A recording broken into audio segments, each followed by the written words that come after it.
તો સાહેબ હવે આજે આ ખાતરના બાબતમાં રજૂઆત કરવાની છે. તમે તાલુકા પુરવઠા અધિકારી છો, એટલે આ તાલુકાની અંદર તમામ પ્રકારના પુરવઠાનું નિયમન નિયંત્રણ કરવું એ તમારી જવાબદારીમાં આવે છે. હવે દર વર્ષે એવું થાય છે કે વાવેતર સમયે જ ખાતર ન હોય. દર વર્ષની કકળાટ છે આ. ખેડૂતને જ્યારે ખાતરની જરૂર પડે ત્યારે ખાતર નથી હોતું.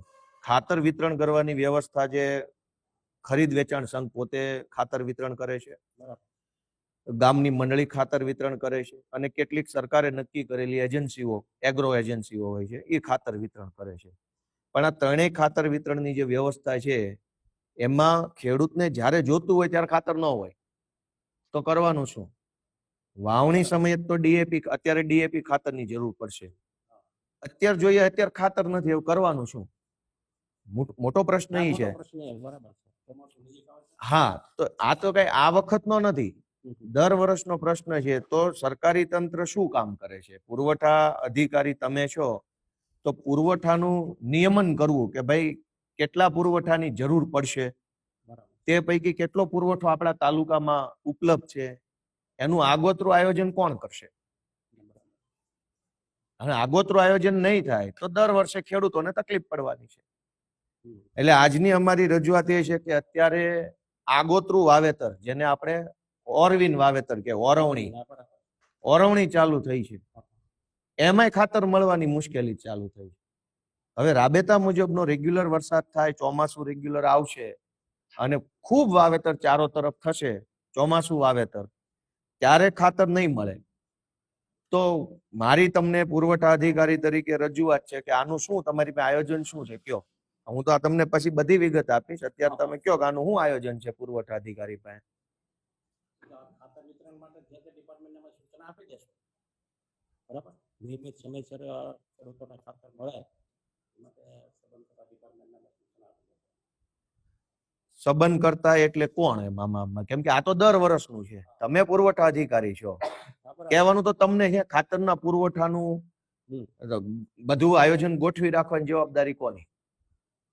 એ સંબંધ કરતા માણસ તો એને તો ખેડૂતોનું કઈ દેખાતું નથી. બીજી વાત કે મોટા ભાગે એવું થાય છે કે ખાતર વિતરણ કેન્દ્ર છે ત્યાં કૃત્રિમ અછત ઉભી કરવામાં આવે. હકીકતમાં ખાતર પડ્યું હોય પણ દેવું નથી એટલે કૃત્રિમ અછત ઉભી થાય. કૃત્રિમ અછત ઉભી થાય એટલે 100, 200, 150 વધારે આપીને પછી ખાતરની કાળાબજારી થાય.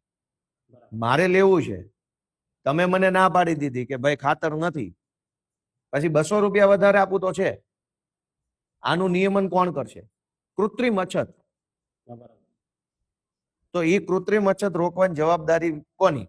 ખેડૂતોને આવી રીતે લૂંટાતા હોય ખેડૂતો, એને રોકવાની જવાબદારી કોની? આપણે, તમે મને એમ કહો કે અહીંયા ખાતર વિતરણ કેન્દ્રો કેટલા વિસાવદરમાં?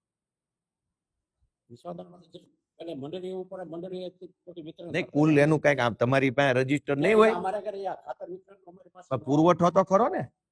પુરવઠા કોઈ પણ વસ્તુનો પુરવઠો જે છે, ના ના ના ના, એ ખોટી વાત છે. તમારી પાસે બધું આવે, તમે મામલતદાર છો કે નથી? હા, બરાબર. તો આ તાલુકામાં કઈ પણ પુરવઠાની વધઘટ થઈ હોય એનું નિયમન કોણ કરશે? બધું જ હાથ પોલીસ, કે ધારો કે પોલીસનો પ્રશ્ન હોય ને પોલીસ પાસે લઈ જાય એમ કે મામલતદારમાં જાઓ, મામલતદારનો પ્રશ્ન મામલતદાર પાસે લાવી દઈએ એમ કે ટીડીઓ પાસે જાઓ. મતલબ બધા વિભાગે એવું નક્કી કરી લીધું છે કે હાથ ઊંચા કરી લેવાના, આ અમારા નું આવે.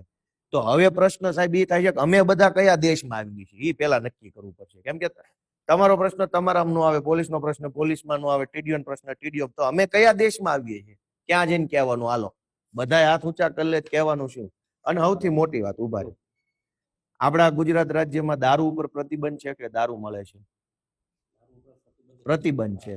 તોય દારૂ બેફામ મળે છે. બધાને તમે ન બોલતા, તમે અધિકારી છો, અમને બધાને ખબર છે હોમ ડિલિવરી દારૂની મળે છે.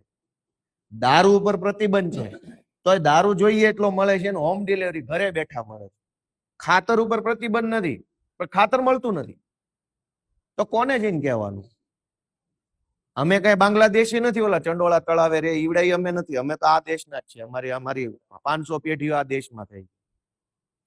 દારૂ ઉપર પ્રતિબંધ છે, દારૂ જોઈએ એટલો મળે, ઘરે બેઠા મળે, અને ખાતર પૈસા દેતાય ન મળે, એનું શું કારણ? તો તમારી તાલુકાના મેજિસ્ટ્રેટ તરીકે, પુરવઠા અધિકારી તરીકે કઈ જવાબદારી ખરી કે પછી ગમે એટલું કહીએ એનો કોઈ અર્થ નથી? ના, એ તો અમે કહેશું એ લોકોને, મંડળી વાળાને બધાને કહેશું અમે. બીજું કે ખાતર લેવા જઈએ તો એને આધાર કાર્ડ માંગે છે.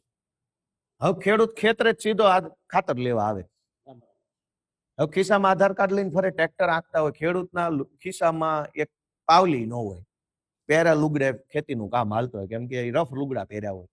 હવે ઓલો આધાર કાર્ડ વગર ખાતર નથી આપતો. મને તમે નિયમ સમજાવો હાલો કે એ આધાર કાર્ડ ને ખાતર ને શું નિયમ છે? દારૂ લેવા માટે તો આધાર કાર્ડ ની જરૂર નથી, આઈડી પ્રૂફ માટે જ માંગતા હોય ને. પણ દારૂ લેવા માટે તો આધાર કાર્ડ ની જરૂર નથી, આઈડી પ્રૂફ ની.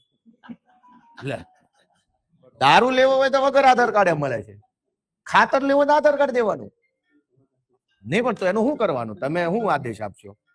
હાલો કયો.